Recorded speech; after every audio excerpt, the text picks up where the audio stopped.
Yeah, it's an interesting question here from Jose Rincon from Lamar Group in Venezuela.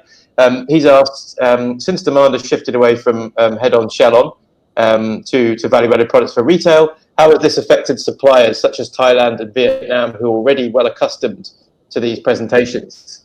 Has it been a kind of a boon for suppliers in those countries? If anyone wants to chip in on that, let me know. Yeah, no question. I mean, the increase in retail demand has been helpful for Vietnam. I think Thailand has been limited by its production, which hasn't increased to enable it to grow its sales into North American retail, which is its market.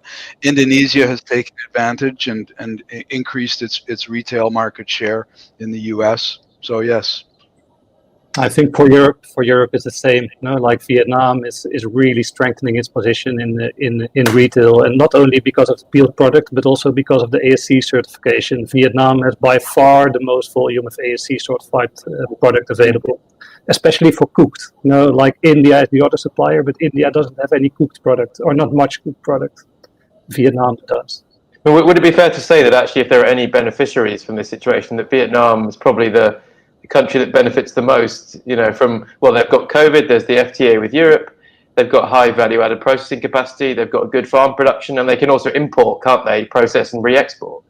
So, I mean, is that something that would that be something we'd maybe have a consensus on, that they're probably the country that, I would certainly agree. Vietnam is the winner here. Vietnam comes out of this as a winner. They've made great advances during this problem. And I guess, interesting how they consolidate that next year. Indonesia right behind them, because Indonesia was already so geared to labor-intensive, value-added products, so they were able to fill in where a lot of places weren't. Yeah.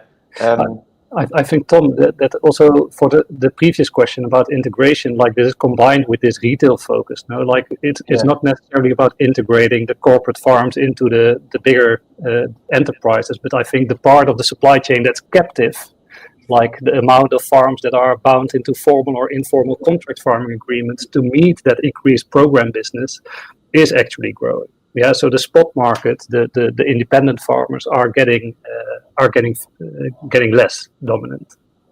So there is integration going on, but not in terms of integrating the farms directly into the core of the business. Yeah, not kind of companies purchasing and taking over. It's just more of a supply chain integration, basically. It's kind of a virtual vertical integration. Yeah.